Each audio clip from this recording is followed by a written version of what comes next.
it's best conversation we can manage. So I'm going to go ahead and call to order this meeting of the Assembly Legislative Committee. We're us today from 12:40 to 1:40 p.m. I do not think we'll need all the time. Let's go ahead and start with member introductions. On the room, we have Jared Gerker. And on the phone, Mr. Myers. Yes, sir. Thanks, Zach. Thanks. Any other Assembly members on the phone? Doesn't look like it. Okay, so we'll go ahead and jump right into our business today. The topic we have for consideration is a review of the draft 2026 MOA legislative program. So we had a work session last week where members were invited to offer comments and suggestions for amendments. As I understand, the administration took some of those suggestions and has presented to us a revised draft of the MOA legislative program. I think I'll just go ahead and walk through the changes and my understanding of what led to them as well as I can. I'll note for people looking at the draft document, the new items are highlighted in yellow.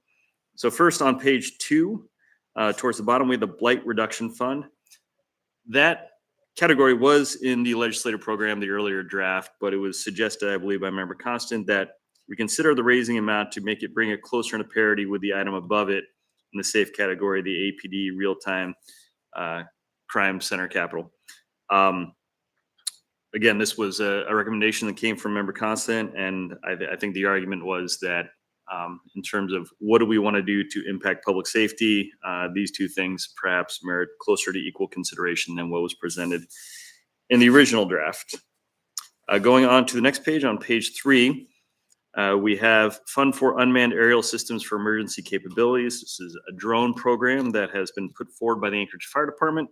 This is a carryover from our legislative program that we presented last year and took to Juneau. Now, since it's still in here, obviously it did not get funded by the state, but we remain concerned about wildfire safety. And the thought was, and one that I support, is that I think there are certain things where even if we are not perhaps overly optimistic that will secure funding, I think showing a pattern of commitment on our part to say that these are recurring issues that we think should always be front of mind for the legislature carries with it merit. And so the Anchorage Fire Department, we consulted them again to see what they would like to see included in this program. And again, they came back to us with this request for an unmanned aerial system.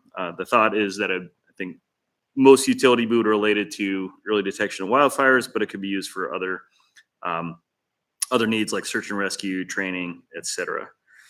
Moving down the page, we have a restoration of defined benefit pensions for public employees. This is, again, one that's been in the legislative program for a number of years. I mean, as long as I've been around anyway, so I think this is at least the third time it's been included.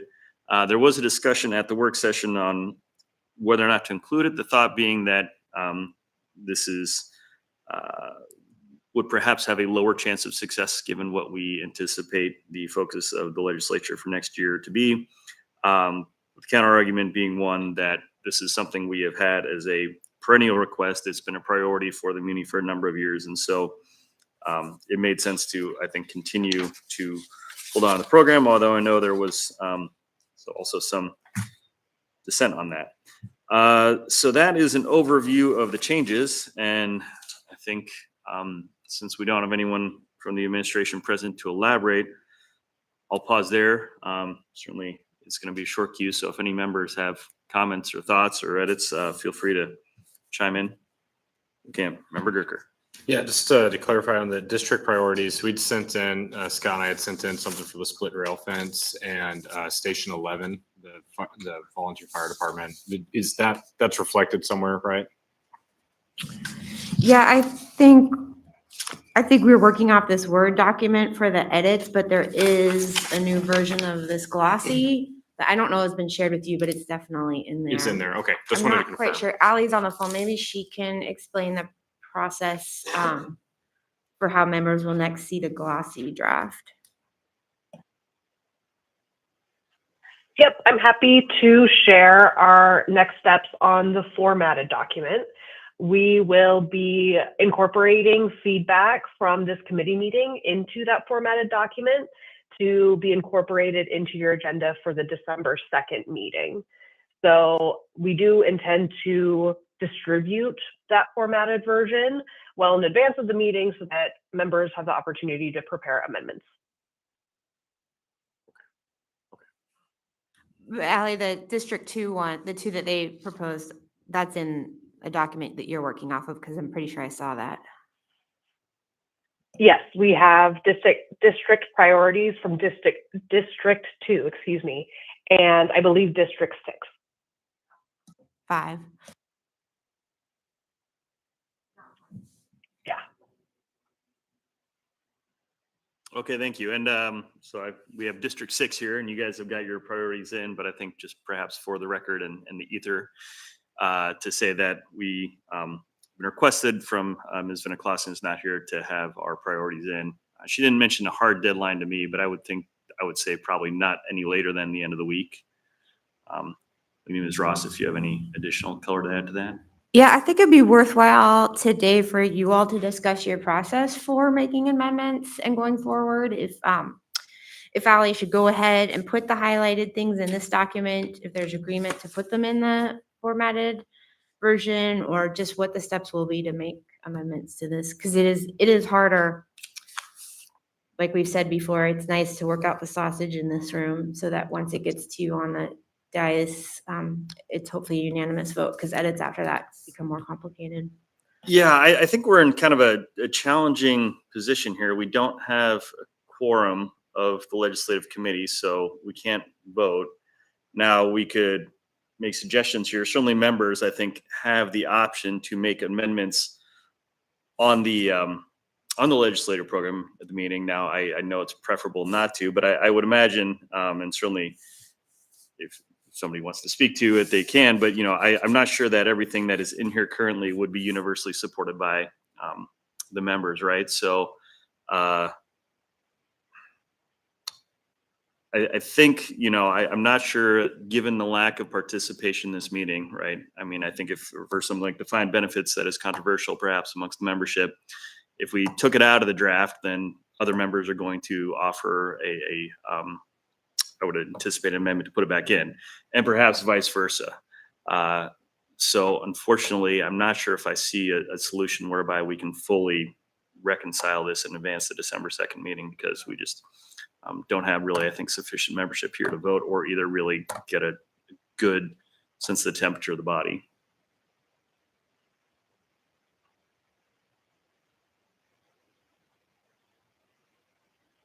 In the past, we've added, I forget the language, on the AR that gives legislative services permission to kind of update this and then send you a final document as an AIM after the fact, based on what your amendments are during the meeting. So we'll probably have to do that route. Yeah, I expect that likely be a necessity this year. Sorry, I'm just reading a message I received. So, Mr. Gates, I see your comment that we have 3 members present. By my math, the membership of this committee and what's posted is myself, members Baldwin Day, member Silvers, and member Myers. Now, I appreciate Mr. Gerker taking the time to be here, but I think as a non-member of the committee, we cannot count him towards quorum. And that is, I'm getting an affirmation from the clerk that is in fact correct. So I think we are short of a quorum today, but certainly if you have a different take on it, you're welcome to weigh in.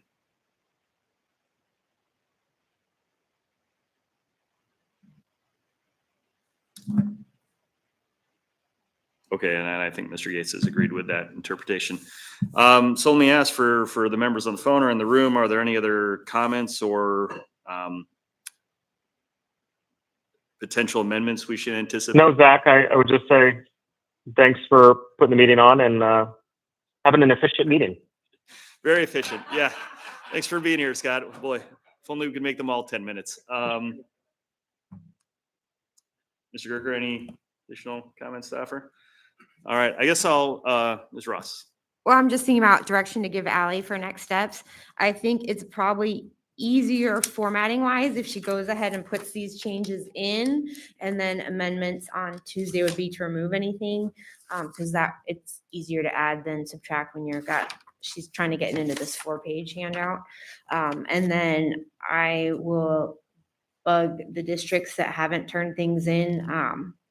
But I would say probably by this Friday, it'd be nice for Ally to send out, I mean, I guess, yeah, by this Friday, it'd be really great.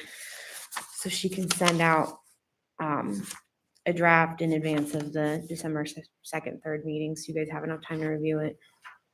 Ally, do you have any requests, or does that sound good, like a good plan to you?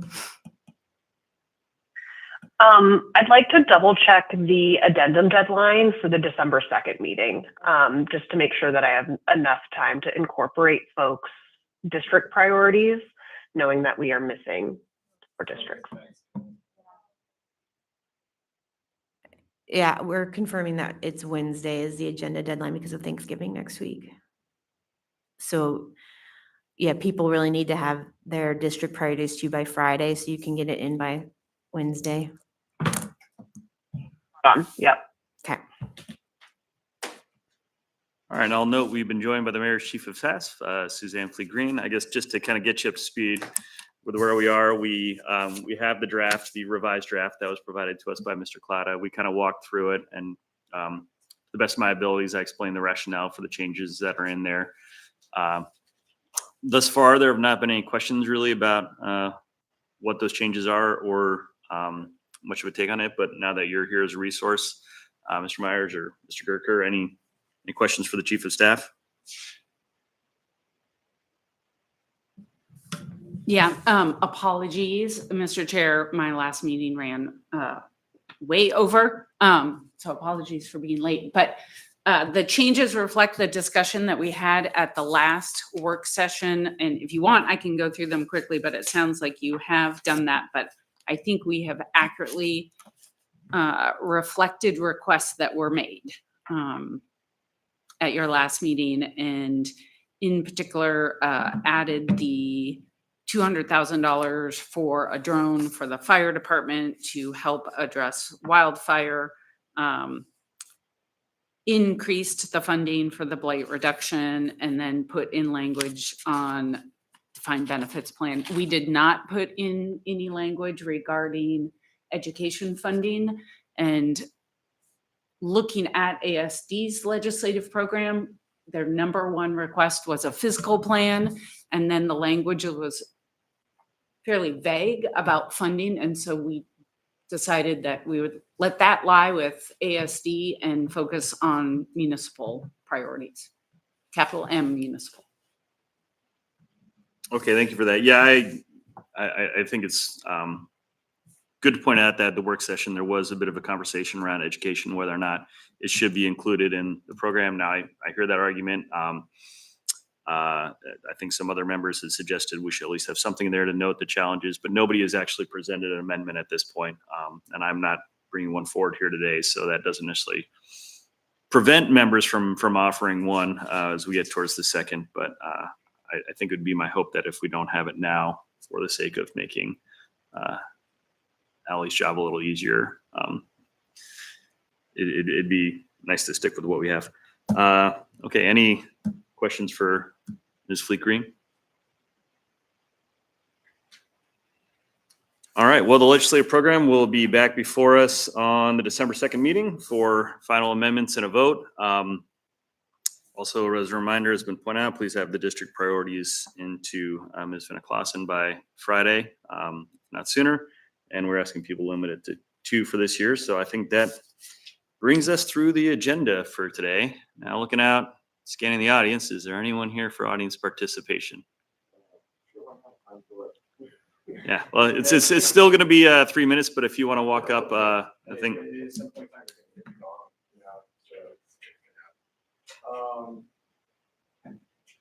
Okay, so if we go through audience Sorry, participation. we know who you are, but just for the record. Oh, no. I introduce had yourself, a what question for the part-time. chair first. So if we go through audience participation and some people just magically come into the room and you meet quorum, are you still allowed to have the meeting, or does it happen that way? Or I don't know. Well, I'm not sure if it's procedurally correct to backtrack through the agenda. It hasn't come up, so I'm getting a look from the clerk that the answer would probably no. I think Okay. that's an unlikely scenario, but go ahead, introduce yourself, and we Okay. have a timer up on the wall. Okay, sure. So much for a game of charades. All right, Jamie Lopez, East Anchorage, formerly Coalition, formerly Homeless. So anyways, obviously, long night with the budget. You made it through. You got to the next day. So yeah, there are one or two things that I've sort of been working on at the state level to try and improve things. And I don't want to sort of ruin one of them because it's in the pipeline and it's not, fully baked in yet. But there is another one that I guess I could shortly cover in 2 minutes, 30 seconds. And it's going to be tough. So currently, the way that statute is with Alaska law, if you're the victim of a crime and then a case goes to its natural conclusion, OVR cannot release records to you. And so there are any number of reasons why that thing should go and the victim should get access to records. If you're out of state, maybe you need it for something.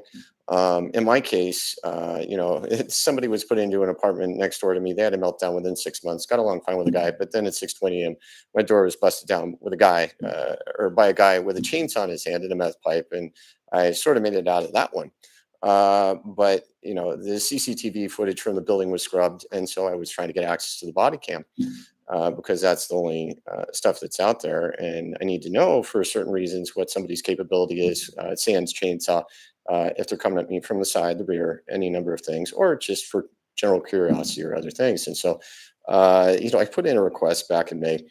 And so June, I checked, nope, not ready. You can get the police report, July, same thing, August.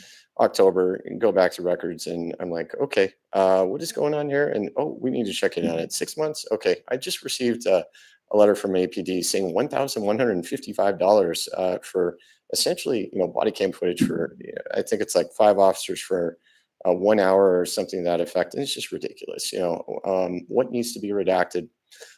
So anyways, I don't know if that's something you might want to take up either through APD or with the state. Because there are a lot of people that are victims that shouldn't be victimized again, and they should be able to just get it from OVR. Because technically the prosecutor gets the evidence, defense attorney does, OVR does, and upon the natural conclusion of a case, the only thing that probably shouldn't be shared are confidential records pertaining to medical health or something to that effect that you can understand. But the rest of it, if it's just raw video footage and there's no impact whatsoever, it just should be shared. Same with the police reports. And so aside from that, I had one other thing that I discussed yesterday about the proposed general government capital budget. And it's sort of a troll thing, but I'll discuss it at the end of this thing. So thank you very much for your time. Appreciate it. Thank you. Anyone else here for audience participation? Not getting any more. Anyone else in the room? Anyone online? No? Okay, well, with that, it's been a very efficient meeting, so we will go ahead and adjourn. Big thank you to the folks who did show down and show up and participated, so thank you.